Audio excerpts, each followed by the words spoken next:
ada had dia, ada limit dia. Tapi Allah Ta'ala tidak ada limit.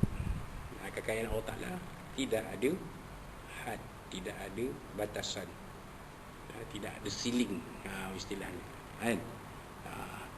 Kerana Allah Ta'ala tu maha kaya. Kemudian wal muftaqiru ilaihi kullu ma adahu, tidak dan berhajat kepadanya tiap-tiap perkara yang selain dia. Selain Allah Ta'ala memang berhajat kepadanya. Allah Ta'ala, kita ni berhajat kepada Allah Ta'ala. Sebab kita memohon pun hanya kepada Allah Ta'ala, bukan kepada yang lain. Kalau ada manusia yang berhajat kepada selain Allah, maka akidahnya rosak. Kenapa? Kerana dia menganggap selain Allah itu Tuhan, sedangkan selain Allah tidak dapat memberi manfaat dan mudarat kepadanya. La yanfa'uhum wala yadurruhum, tidak ada memberi manfaat pada mereka dan tidak memberi mudarat pada mereka apa-apa pun selain Allah Ta'ala. Ini dalam konteks ayat yang boleh baca sebentar ini. Berhala-berhala sembahan mereka itu tidak memberi manfaat pada mereka dan tak memberi mudarat pada mereka. Hanyalah mereka sembah saja sebagai simbol, sebagai lambang, sebagai tanda. Itulah. Wallahu a'lam. Maksudnya, makna ketuhanan uluhiyah yang dinafikan pada la ilaha, iaitu diisbatkan pada illallah, adalah dua perkara. Pertama, iftiqarun ilaihi kullu ma adahu. Iftiqar, iftiqar, perlu berhajat kepadanya tiap-tiap selainnya. Dan yang kedua, istaghnahu ilahu an kulli ma siwahu, meminta kaya Tuhan itu daripada tiap-tiap yang selain daripadanya. Maknanya kaya Tuhan daripada tiap-tiap perkara yang lain. Maksudnya Allah Ta'ala itu maha kaya, tidak perlu kepada yang lain seperti mana selainnya. Gitu.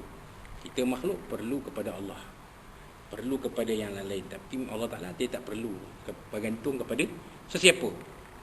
Allah Ta'ala itu dia maha kaya. Dia tak perlu pun nak meminjam duit ke, ataupun meminjam harta ke, ataupun membuat pinjaman ke, tak perlu. Allah Ta'ala itu maha kaya. Orang yang kaya dalam muka bumi ni kadang-kadang ada yang membuat pinjaman harta, sebab nak menyelesaikan, mungkin ada tanggungan-tanggungan yang perlu dilunaskan. Itu kalau kaya di atas muka bumi ni, kaya sebagai makhluk. Tapi kaya Allah Ta'ala tak perlu. Wallahu a'lam. Daripada makna ketuhanan yang pertama ini menerbitkan atau memwajibkan 11 sifat wajib, 11 sifat mustahil, 1 wajib lawazim istighna, 3 wajib lawazim istighna, dan 3 mustahil lawazim istighna. Apa makna sifat wajib? Ada 11 di sini. Yang wajib bagi Allah Ta'ala, yang membuat mana kaya daripada fa'il, mewajibkan. Ada 4, iaitu mukhalafatul hawadith, baqa'un, kidamun, wujudun. Wujudun itu sifat nafsiyah. 3 lagi, mukhalafatul hawadith, baqa' dan qidam, ini sifat salbiyah. Sifat yang menafikan perkara-perkara yang ada pada makhluk. Kan, macam qidam tak ada pada makhluk, baqa' tak ada pada makhluk, mukhalafatul hawadith tak ada pada makhluk. Kaya daripada zat mewajibkan, iaitu qiyamu binafsih, dia berdiri sendiri. Ini adalah sifat salbiyah. Selain dia tidak mampu berdiri sendiri. Maksudnya daripada kekurangan yang mewajibkan, ada 3 sifat ma'ani dan 3 sifat ma'nawiyah. Iaitu sifat ma'ani kalamun, basarun, sam'un. Sifat ma'ani iaitu sifat yang maknanya seperti makna perbuatan makhluk, tetapi hakikatnya dia tidak seperti perbuatan makhluk. Itu kalam, berkata-kata, basar, melihat, dan sam'un, mendengar. Maka ada 3 sifat maknawiyah di situ, iaitu kaunuhu mutakalliman, keadaan Allah Ta'ala itu berkata-kata. Apa buktinya? Al-Quranul Karim. Kaunuhu basiran, keadaan Allah Ta'ala itu maha melihat. Allah Ta'ala maha melihat. Wallahu ya'lamu ma tasna'un. Kalau Allah Ta'ala maha mengetahui apa yang kamu kerjakan. Allah Ta'ala itu maha melihat. Allah Ta'ala itu melihat, tak lepas apa pun. Semua ada dalam penglihatan Allah Ta'ala. Kaunuhu sami'an, keadaan Allah Ta'ala itu mendengar. Ya. Tak perlu pada telinga pun, tapi Allah Ta'ala tu mampu mendengar semuanya. Itu dia. Kemudian 11 sifat mustahil bagi Allah. Ni tadi lawan kepada semua tadi lah.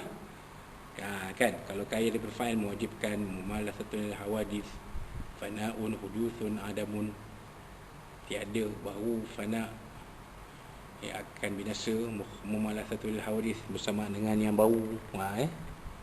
Makna kaya ini mustahil, kaya daripada zat mewajibkan, mustahil Allah Ta'ala tu berdiri dengan yang lain, qiyamu bi ghairi. Ini dia. Ya, lawan pada tadi ya. Kemudian sifat ma'ani dan ma'nawiyah itu bukmun amma samamun. Itu dia ya.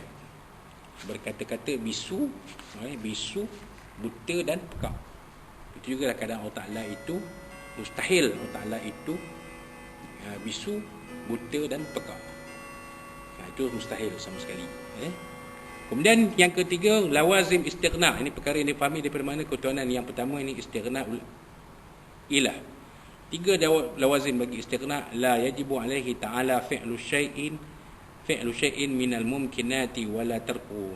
Artinya tidak wajib atas Allah Ta'ala buat sesuatu daripada makhluk atau tiada membuat. Artinya begitu tak wajib bagi Allah Ta'ala buat sesuatu. Allah Ta'ala itu ada kehendak dan ada kudrah dan ada kehendak, ada kekuasaan dan ada kehendak.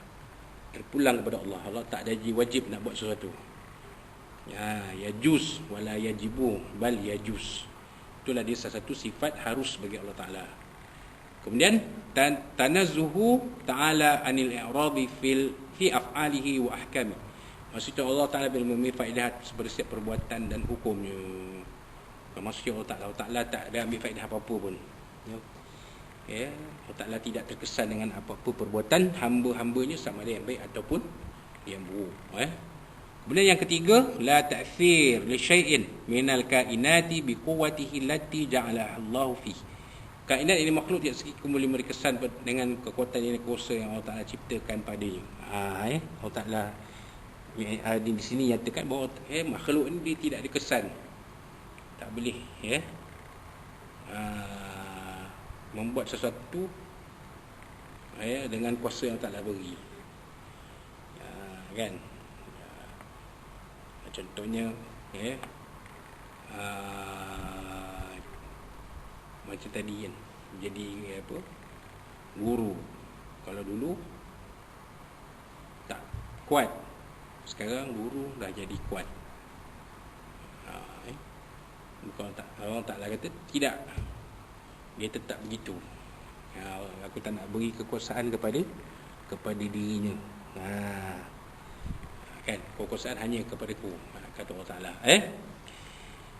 Wallahu alam. 3 mustahil wazim istighna. 3 mustahil tak lazim bagi ightina. Yajibu alaihi ta'ala fi'lu syai'i minal mumkinati wa tarku. Jadi Allah Ta'ala buat satu daripada makhluk dan meninggalkannya.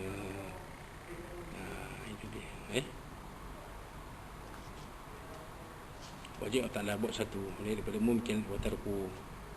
Buat satu daripada makhluk dan meninggalkannya. Dan ini dia mustahil. Mustahil. Yang betulnya Allah Ta'ala harus. Yang tak betulnya, yang mustahil ni Allah Ta'ala wajib. Itu mustahil, tak mungkin. Itu juga Cak suci, maha suci Allah daripada memberi pada segala perbuatan hukum. Ini mustahil. Allah Ta'ala tidak, maksudnya Allah Ta'ala daripada mengambil faedah atas perbuatan makhluk. Dan yang ketiga, kaunu syai'in minal kainat ta'thirul biqaumihi allati ja'alaha Allahu fiha. Kadang satu makhluk berkesan dengan kekuatan yang lain Allah Ta'ala ciptakan kepadanya. Yang itu mustahil. Mustahil ada kesan. Yang ada kesan ialah, yang tak ada kesan ialah perbuatan manusia pada Allah Ta'ala, perbuatan makhluk pada Allah Ta'ala tak ada jadi apa. Tidak memberi berkesan apa-apa. Jumlah kira terhimpun di bawah makna ketuhanan yang pertama, iaitu istighna al-ilah an kulli ma siwahu. Ada 28 akidah. Mana ketuhanan yang kedua, iftiqaru ilaihi kullu ma adahu, berkenaan terhadap perkara yang lain kepada Tuhan.